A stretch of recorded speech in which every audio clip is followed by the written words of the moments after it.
인간이란 존재는 과거를 후회하며 현재를 불안해하고 미래를 소망하는 삶을 살아갑니다. 때문에 오늘 하루 순간순간 다가오는 미래를 두려워합니다. 과연 하나님은 우리가 두려워하며 살기를 원하실까요? 세상 사람들은 미래를 두려워하지만 성도된 우리는 하나님의 은혜라는 그 시간 안에 살고 있음을 기억해야 합니다. 함께 주님의 시계를 바라보며 시를 나누기를 바랍니다. 주님의 시계, 방수시계. 쇼핑을 하다 우연히 발견한 시계. 직원에게 물어보니 30m까지 방수가 된다고 하네. 정말로 될까? 고개를 갸우뚱하다 보니까 내 손목에 딱 맞는 것을 차본다. 두근거리는 마음으로 물속에 손목을 담그니 너울거리는 물속에서 한 발자국 한 발자국 앞으로 나아가는 초침. 흔들림 없는 세계가 움직이고 있다. 예수 믿는 사람 많고 믿음 좋다 칭송하는 자 헤아릴 수 없어도 오늘 내가 예수를 믿는다면 숨 쉴 수 없이 답답한 그때에도 시계 앞으로 간다. 숨 쉴 수 없이 답답한 그때에도 시계는 앞으로 간다. 하나님은 살아계십니다. 그래서 은혜의 얼굴빛을 비추시사 우리의 영과 혼과 육체를 강건하게 하시는 하나님을 찬양합니다. 감사합니다. 맞습니다. 성도 여러분이 기도해 주시고 또 열정적을 다해서 헌신해 주신 덕분에 은혜롭게 부흥생을 잘 마쳤습니다. 여러분의 헌신에 주님께서 기뻐 받으신 줄 믿습니다. 손길과 가정에 복을 주시고 간구에 응답해 주실 줄 믿습니다. 무엇보다 이전에는 기도원에 오지 않으셨던 새로운 성도분들이 많이 오셔서 은혜 받고 회복되고 치유를 받았습니다. 이 모든 영광 하나님께만 돌립니다. 며칠 전 방을 정리하다가 제가 가끔 정리도 해요. 우리 교회가 지축에 있을 때 찍었던 사진을 발견했습니다. 사진 한 장 한 장을 보면서 그때 함께 예배했던 성도들, 함께 경험했던 하나님의 은혜, 서로의 삶을 나누면서 눈물을 흘렸던 추억들을 떠올렸습니다. 그러다 저희 교회에서 일했던 부목사님이 생각났습니다. 주일날 설교를 마치고 헌금 시간이 되었을 때 저는 그 부목사님에게 헌금 기도를 부탁했습니다. 그 부목사는 몹시 당황한 표정을 짓더니 앞으로 나왔습니다. 그리고 이제는 예수 그리스도의 은혜와 아버지 하나님의 사랑과 성령의 교통하심이 모든 성도에게 있을지어다 라고 축도를 해버렸어요. 헌금 기도를 해달라고 그랬더니 순간 모든 성도들이 깜짝 놀라고 저도 깜짝 놀랐습니다. 헌금 기도인데? 할 수 없이 저는 부목사님이 축도를 하셨으니 주기도문으로 예배를 마칩니다 라고 예배를 마쳤습니다.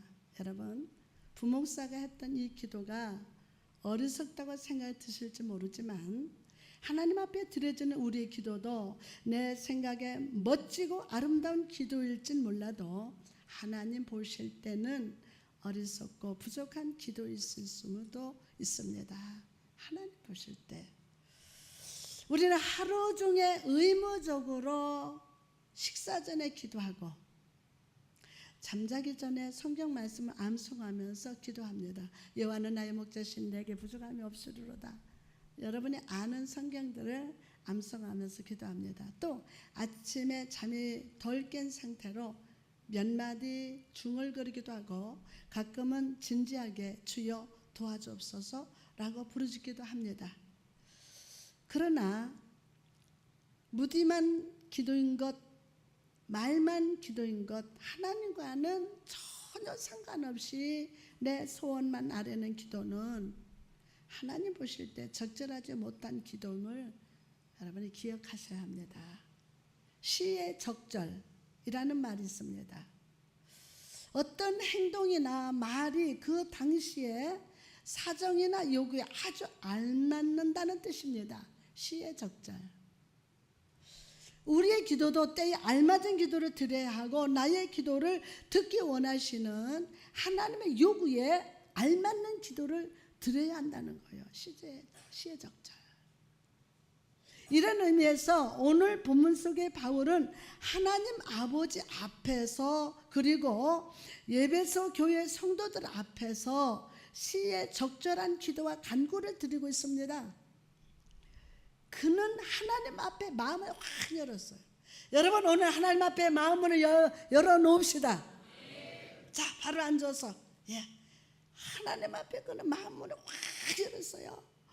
모든 가식과 기도용 말투 버리고 하나님의 임재 안에서 부르짖고 말씀에 아멘 하시기 바랍니다. 중요한 게 하나님 앞에서 마음을 확 여는 거예요. 그리고 이 바울의 기도 속에서 우리는 성도로서 시의 적절한 삶의 모습이 무엇인지를 발견합니다. 그런 바울의 기도 속에서 우리가 발견하는 성도의 시의 적절한 삶의 모습은 어떤 모습일까요?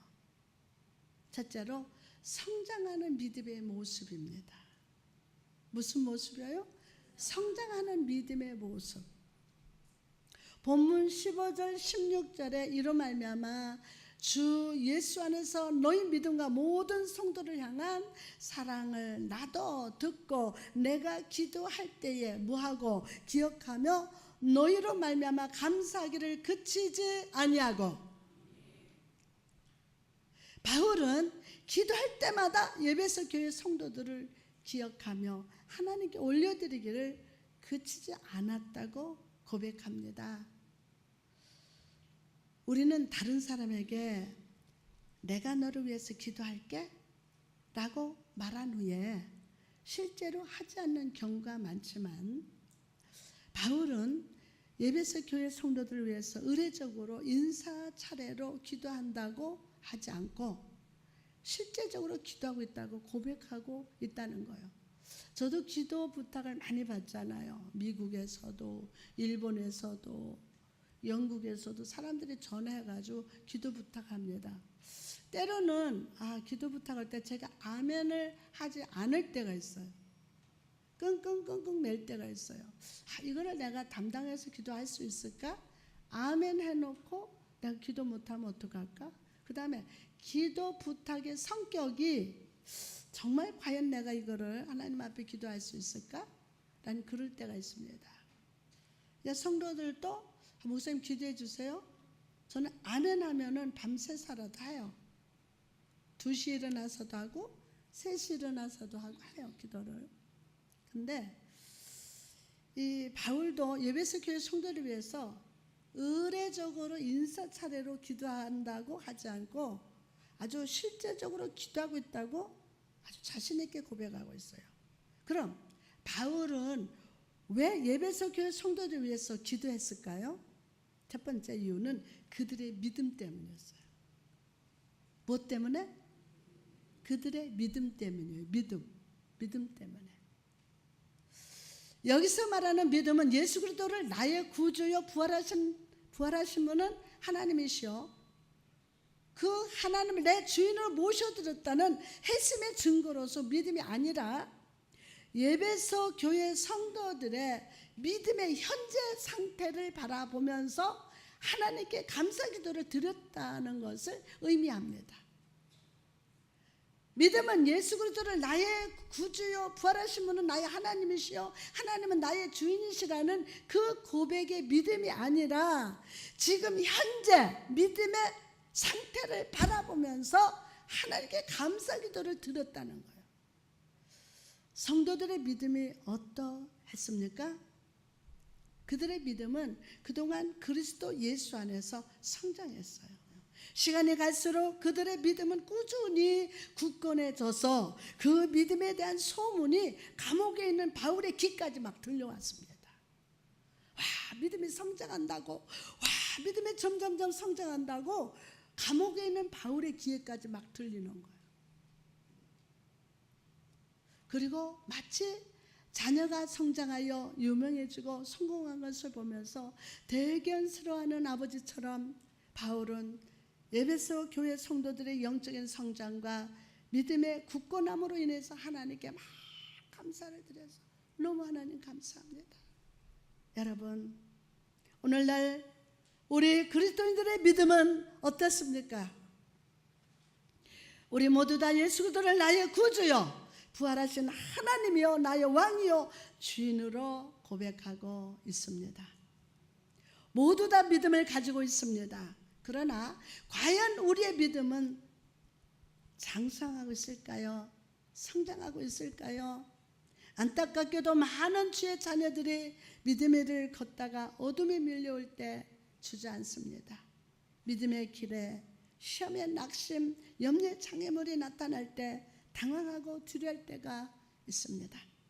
그러나 오늘 에베소 교회 성도를 보십시오. 그들은 어떤 상황에서도 믿음의 등불을 꺼뜨리지 않았어요.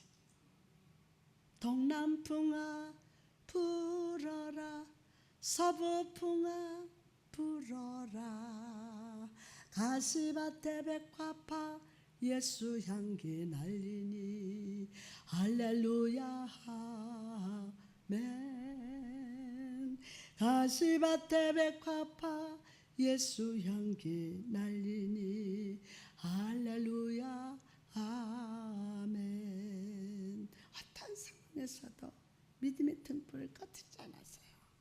오히려 그들은 믿음으로 빛났습니다. 강하고 담대하게 전진하면서 어린아이의 믿음을 벗어나서 장성한 자로 믿음의 진보를 이루었음을 믿으시기를 바랍니다. 사랑하는 성도 여러분, 저는 최근까지 우리 교회와 성도들을 무너뜨리는 사단의 역사로부터 믿음을 굳게 지킨 여러분을 칭찬하고 지지하며 그로 인하여 감사합니다. 할렐루야, 정말 감사합니다.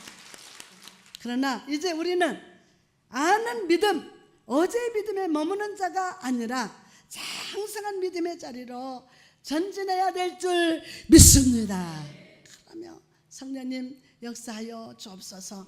예수님을 아는 믿음에서 예수님처럼 살아가는 믿음으로 나의 유익과 만족을 구하던 믿음에서 주의 나라의 의를 구하는 믿음으로 성장할 자다. 그럼 우리가 어떻게 하면 지식의 믿음에서 행함이 있는 믿음으로 자라날 수 있을까요? 어떻게 하면? 첫째로 성장하는 믿음이 되기 위해서 성령의 붙들림을 받아야 합니다. 누구의 붙들림을 받아야 돼요? 성령의 붙들림을 받아야 돼요.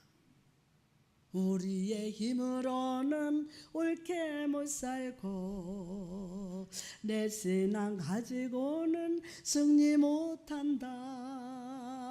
성신과 능 나에게 충만케 하사 성경대로 살다가 죽게 하소서. 성령의 붙들림을 받아야 돼요. 성령께서 그 심령 가운데 거하는 사람이야말로 하나님의 말씀대로 살 수 있습니다.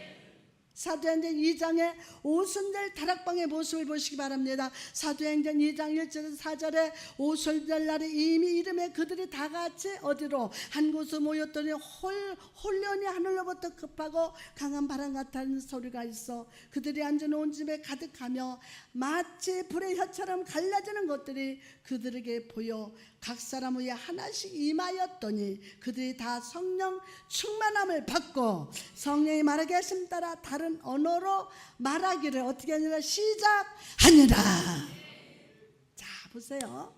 지금까지 두려움에 떨던 이 사람들에게 성령의 불이 임하자 능력을 받고 담대하게 움직이기 시작합니다. 성령의 불이 임하니까 능력을 받아요. 권능을 받고 영광이 임합니다. 그때부터 막 움직이기 시작합니다. 성령 오실 때 성령 우리 삶에 자리 잡은 모든 형식적인 신앙, 믿음이 없는 신앙을 다 소멸하시고 능력을 공급하시사 앞으로 뻗어나갈 수 있는 힘을 주세요. 앞으로 막 나갈 수 있는 힘을 주십니다. 오늘 받으시기를 바랍니다. 꼼짝 못하잖아요. 힘이 없으면. 근데 앞으로 막 전진해서 나갈 수 있는 힘 주십니다. 성령의 불이 우리 마음에 임하실 때 우리는 세상에 감당할 수 없는 사람이 되어서 세상에 감당할 수가 없어요. 어떤 것도 나를 감당할 수 없어. 그래서 놀라운 기적을 나타내는 삶을 살게 됨을 믿으시기를 바랍니다. 할렐루야. 많은 사람들을 주님께 인도했던 하나님의 사람 존 웨슬리에게 한 사람이 물었습니다. 당신은 어떻게 해서 이 많은 사람들을 전도하게 되었습니까? 그 비결이 무엇입니까? 그러자 웨슬리는 이렇게 대답을 했습니다. 나는 그저 하나님 위에 나 자신을 불태울 뿐입니다. 그리고 사람들은 성령의 불에 타고 있는 나를 보러 오는 겁니다. 여러분, 우리가 사는 세상은 험악하고 악합니다. 험악하고 악해요. 우리가 이 세상에서 승리할 수 있는 유일한 방법은 성령의 능력밖에 없습니다. 성령의 능력밖에 없어요. 오늘 여러분의 성령의 능력으로 충만할 때 형식적인 신앙이 아니라 능력으로 사단을 이기고 세상을 이기며 사람을 이기는 불의 역사가 나타납니다. 나타납니다. 성령의 불을 받읍시다. 성령의 불을 받읍시다. 성령이 내 영과 혼과 육을 주관하게 하시도록 맡겨드립시다. 성령의 능력으로 하나님께 영광을 올려드리는 삶을 살아갑시다. 그럴 때 모든 상황 속에서 하나님이 함께 하시사 넉넉히 이기는 삶을 살아가게 하실 줄 믿습니다. 두 번째로 은혜로 나를 중보하시는 주님을 항상 붙들어야 됩니다. 은혜로 나를 중보하시는 하나님을 성령님 항상 붙들어야 돼요. 누가복음 22장에 보니까 멀지 않아 예수님을 모른다고 배신하게 될 베드로에게 주님이 하신 말씀이 기록되어 있습니다. 누가복음 22장 32절에 그러나 내가 너를 위하여 내 믿음이 떨어지지 않기를 기도하였노니. 여러분이 믿음이 좋아서 믿음을 지키는 게 아니라 내 믿음이 떨어지지 않기를 기도하였노니. 예수님은 이후 베드로가 어떤 행동을 보일지를 다 하셨어요. 다 하셨어요. 예수님이 잡혀가신 후에 그는 사람들 앞에서 3번이나 나는 예수를 모른다고 부인할 것을 아셨어요. 사랑하는 제자가 배신할 것이고 낙심할 것을 아신 주님은 베드로를 위해서 기도하셨습니다. 그의 믿음이 온전히 떨어지지 않도록 예수의 은혜로 붙들어 주셨어요. 믿음이 떨어지지 않도록. 여러분, 우리도 베드로처럼 때로는 주님 앞에 주는 그리스도시여 살아계신 하나님의 아들이십니다 라고 굳건한 믿음의 표현을 하다가도 때로는 세상 삶 속에서 사람들 앞에서 시험과 고난의 벽 앞에서 예수님을 잊어버릴 때가 있습니다. 그러나 그럼에도 저와 여러분의 믿음을 지키고 이 자리에서 예배할 수 있는 이유가 무엇입니까? 바로 지금도 살아계셔서 하나님 우편에 앉으시사 우리를 위해 은혜로 충보하시는 예수님이 계시기 때문입니다. 주님은 저와 여러분의 친구가 되셔서 우리 기도를 들으시고 일용할 은혜, 일용할 능력, 일용한 편안을 매일 베풀어 주십니다. 사단이 우리를 낙심의 무덤가로 인도해도 무덤을 이기신 주님께서 찾아오셔서 저와 여러분을 오늘도 구원해 주심을 믿으시기를 바랍니다. 오늘도 구원해 주세요. 어느 수도사가 평생 깨끗하고 거룩하게 살다가 죽어서 천국에 갔습니다. 문 앞에서 주님이 따스하게 맞이해 주셨어요. 그때 수도사는 주님의 품에 안기면서 뒤를 돌아보았습니다. 뒤를 돌아보니 커다란 영화관의 스크린처럼 자기가 살아온 세상과 살아온 인생의 파노라마처럼 다 쫙 펼쳐집니다. 그런데 이상하게도 길을 보니까 발자국이 두 줄이 있습니다. 그래서 주님께 물었습니다.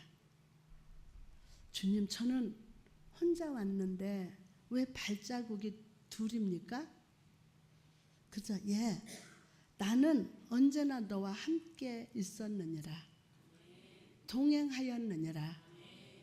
그런데 자세히 보니 어쩔 때는 발자국이 하나밖에 없을 때도 있습니다. 그래서 또 묻기를, 주님, 왜 저 시기에는 한 줄입니까? 그러자 주님은 너가 하도 사망의 골짜기에서 힘들어 하길래 내가 얻고 걸었느니라 라고 했다고 합니다.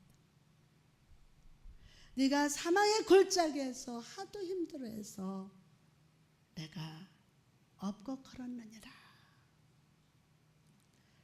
여러분, 이처럼 예수님께서는 오늘도 우리와 은혜로 동행하십니다.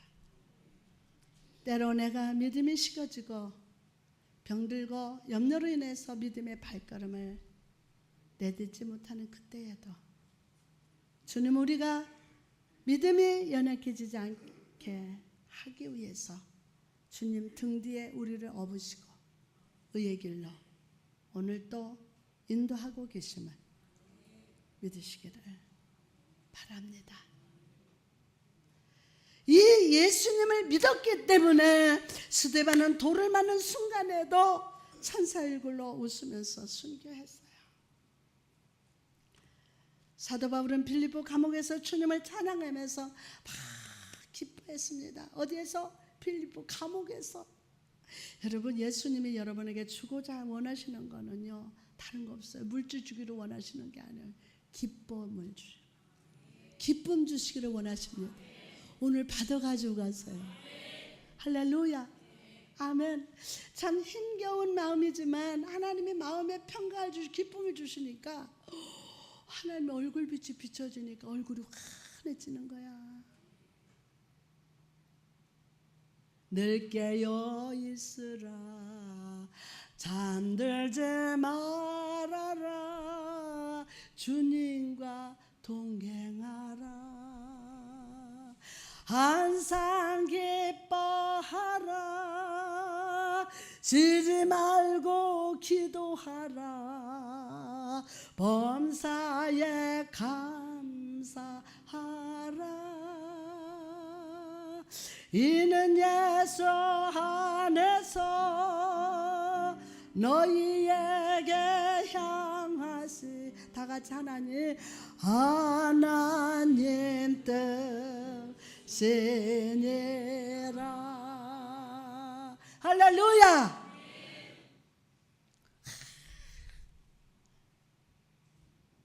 예수님을 믿었기 때문에 스데반은 돌을 맞는 그 순간에도 천사의 얼굴을 웃으면서 순교했습니다. 사도 바울은 빌립보 감옥에서 주님을 찬양하면서 막 기뻐했어요. 여러분, 여러분은 찬양다 하는 여러분 얼마나 귀한 사명인지 몰라. 하나님을 기뻐하면서 찬양하고 하나님은 보좌에서 벌떡 일어나서 여러분의 찬양을 받으십니다. 할렐루야. 그러면 목사님 나 기도가 안 나. 그럼 찬양 불러라고요.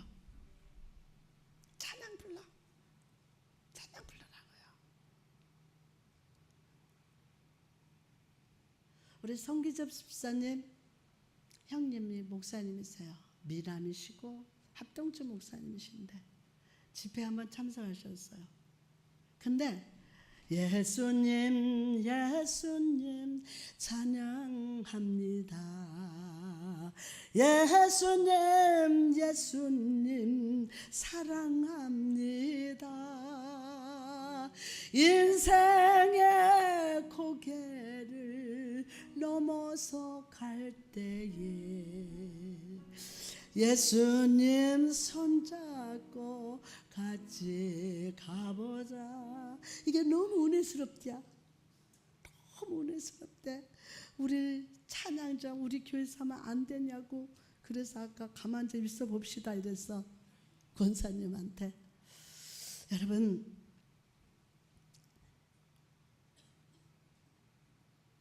오늘 힘을 내세요. 하나님 오늘 기쁨을 주신다. 아멘. 저 얼굴 보세요. 맨날 마사지만 하는 것 같지 않아요? 저녁에 세수도 부흥회 때는 그냥 자는 거야. 그냥 어떻게 감당을 못하니까. 근데 그 이튿날 얼굴이 또 만져주셔. 또 좋아. 그 다음에 내면 깊은 곳에 평강을 주셔. 오늘 아버지께서 평강과 기쁨을 주신다. 오늘 아멘하고 받을지어다. 그밖에 없어요. 그러면 로마서 8장 35절에서 37절 말씀 보니까 누가 우리를 그리스도의 사랑에서 끊으리요. 환난이나 곤고나 박해나 기근이나 적신이나 위험이나 칼이랴. 그러나 이 모든 일에 우리를 사랑하시는 이로 말미암아 우리가 넉넉히 이겼느니라. 여러분 오늘 이 예수님이 여러분을 믿음으로 은혜로 붙들고 계심을 믿으시기 바랍니다. 언제나 나와 동행하시고 내가 연약할 때 나를 업고 걸으시는 주님을 바라보며 오늘 또 주님 앞에 조금 더 가까이 가는 믿음, 조금 더 한 발짝 더 가까이 가는 믿음, 전진하는 믿음, 장성하는 믿음으로 살아가시기를 주님의 이름으로 축원합니다. 다음으로 바울의 기도 속에 발견하는 성도의 시의 적절한 삶의 모습은 무엇입니까? 두 번째로 모든 성도를 향한 사랑의 모습이에요. 모든 성도를 향한 무슨 모습? 사랑의 모습입니다. 본문 15절에 이로 말미암아 주 예수 안에서 너희 믿음과 모든 성도를 향한 사랑을 나도 듣고. 아멘. 바울은 에베소 교회 성도들의 믿음이 장성한 믿음, 굳건한 믿음인 것에 감사하며 기도한 동시에 그들의 사랑을 인하여 감사하고 있었어요. 감사하고. 에베소 성도들은 자기가 가족이나 친한 친구나 나와 생각이나 삶의 수준에 맞는 사람만 사랑하지 않았어요. 그들은 모든 성도들, 모든 사람들에게 예수님의 너그러운 사랑을 베풀었습니다. 초대교회 역사를 살펴보니 에베소 교회 성도들은 길을 지나는 사람들을 기쁘게 환대하고 집 없는 사람들의 거할 곳을 마련해 주었다고 합니다. 또한 먼 곳에서 고생하며 믿음을 지키는 그리스도인들에게 구호 물자를 보내주고 새롭게 개척되는 교회 지원을 아끼지 않았다고 합니다. 다시 말해서 에베소 교회 성도들은 예수 그리스도의 사랑을 삶으로 실천하는 모습이 있었다는 것입니다. 여러분, 우리가 참된 그리스도인이라면 우리의 삶으로 예수 그리스도의 사랑이 나타나야 합니다. 누구의 삶으로? 우리의 삶으로 예수 그리스도의 사랑이 나타나야 돼요. 십자가에 못 박히사 피를 흘리시고 죽기까지 나를 사랑하시는 주 예수의 향기를 내 주변 사람들에게 내 인생의 울타리 바깥에 있는 내 인생의 울타리 바깥에 있는 모든 사람들에게 전파해야 함을 믿으시기 바랍니다.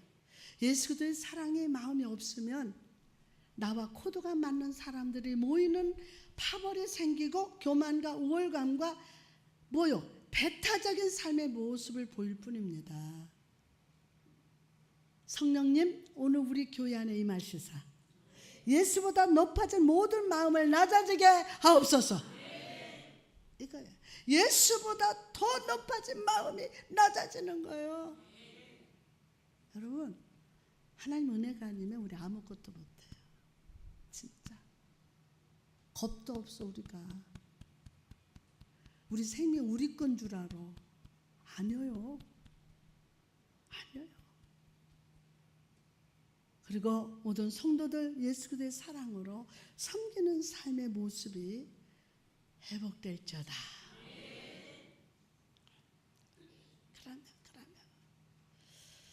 그럼 예수 그리스도의 사랑이 나를 다스릴 때 나타나는 삶의 모습이 무엇입니까?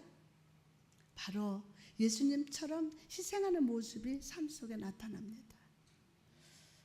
우리같이 부족하고 연약한 죄인을 위해서 예수님의 십자가에서 희생의 보혈을 흘리셨어요. 전능의 하나님이 인간이 되시고 우리의 모든 연약함과 죄와 상처와 어둠을 주시고 죽음으로 희생하셨습니다. 이처럼 우리 안에 예수 그리스도의 사랑이 있다면 나의 만족과 유익을 위한 삶이 아니라 나의 삶으로 연약한 자를 보살피고 세워주는 희생의 삶을 살아가는 겁니다.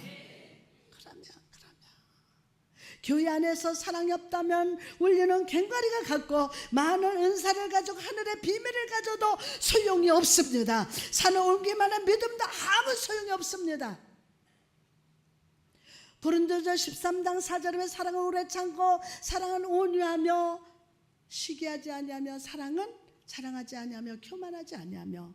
여러분, 여기서 사랑을 오래 참고 원문을 보면 사랑은 참을성 있게 기다립니다. 하나님의 우리의 죄의 모습이 아니라 가능성을 바라봐 주시는, 우리도 현재 모습이 아니라 미래의 가능성을 바라보고 이웃을 사랑해야 함을 믿으시기 바랍니다. 아멘요. 아멘. 성령님 역사하여 주옵소서. 또한 온유하며라는 말은 친절하다라는 뜻입니다. 즉 사랑은 친절을 베푸는 거예요. 여러분, 오늘 서로의 단점이 아니라 지금의 모습이 아니라 사랑의 눈으로 가능성을 바라보고 주의 사랑으로 친절을 베푸는 여러분 되시기를 주님의 이름으로 축복합니다. 5절에 보니까 무례히 행치 아니하며 자기의 유익을 구하지 아니하며 성내지 아니하며 악한 것을 생각하지 아니하며. 여기서 악한 것을 생각하지 아니하며 라는 말은 원한을 품지 않는다, 앙심을 품지 않는다 라는 뜻입니다. 많은 사람들이 교회를 다니면서도 자기의 마음의 일기장에 다른 사람이 나에게 상처 준 것을 적어둡니다. 그래서 그것을 계속 생각합니다. 그러나 바울은 그것은 사랑이 아니라고 말씀합니다. 계속해서 6절에 불의를 기뻐하지 아니하며 진리와 함께 기뻐하고. 다른 사람이 잘 안 되거나 시험당하고 고난당하는 것을 보고 속으로 저렇게 당해도 싸라고 말하면서 속으로 기뻐하는 사람들이 있습니다. 여러분 마음속으로 어떻습니까? 혹시 다른 사람이 나에게 준 상처와 아픔을 마음에 담고 분노하고 있지는 않습니까? 다른 사람이 시험과 고난 가운데 있을 때 나도 모르게 마음속으로 아유 저거 좀 하나님 꽉 쳐가지고 좀 깨닫게 해주시면 참 좋겠다. 혹시라도 그랬다면 오늘 우리 저와 같이 회개합시다. 그리고 내 마음에 예수 그리스도의 사랑, 아가페의 사랑의 풍성임에서 인내하고 바라고 견디는 사랑의 삶을 살아가시기를 주님의 이름으로 축원합니다. 할렐루야. 옆 사람 좀 얼굴 좀 봐봐요. 눈 좀 바라봐봐. 예수님 사랑받는 사람으로 보입니까? 이제 말씀을 마치고자 합니다. 예수 그리스도를 구주로 섬기는 성도로서 시의 적절한 삶의 모습은 어떤 모습일까요? 첫째로 성장하는 믿음의 모습이에요. 자, 옆 사람 좀 보고 나를 봐요. 내가 지금 성장하고 있나? 내가 지금 성장하고 있나? 성장하는 믿음. 에베소 성도들 날마다 믿음이 성장한 것처럼 우리도 지식에 머무는 믿음을 벗어나서 삶으로 말씀을 살아가는 믿음으로 성장해야 될 줄 믿습니다. 그러기 위해서 오늘 성령 충만을 간구합시다. 아멘. 그럼요. 그래서 성령이 나의 생각과 마음과 말 행동을 주관하시도록 맡깁시다. 내 행동, 내 말하는 거예요. 매 순간 나의 믿음이 떨어지지 않기 위하여 나를 위해 중보하시는 예수를 의지하여 매일 살아갑시다. 그러면 두 번째로 모든 성도를 사랑하는 모습. 예수 그리스도께서 나를 낮추고 십자가에서 피 흘리시고 희생하심으로 우리에게 구원의 선물을 주셨던 것처럼 성도된 우리도 아가페 사랑으로 인내하고 바라고 견디는 사랑의 삶을 살아갑시다. 오늘 나의 믿음이 장성하게 해달라고, 모든 성도를 사랑하는 삶을 살게 해달라고 오늘 기도합시다.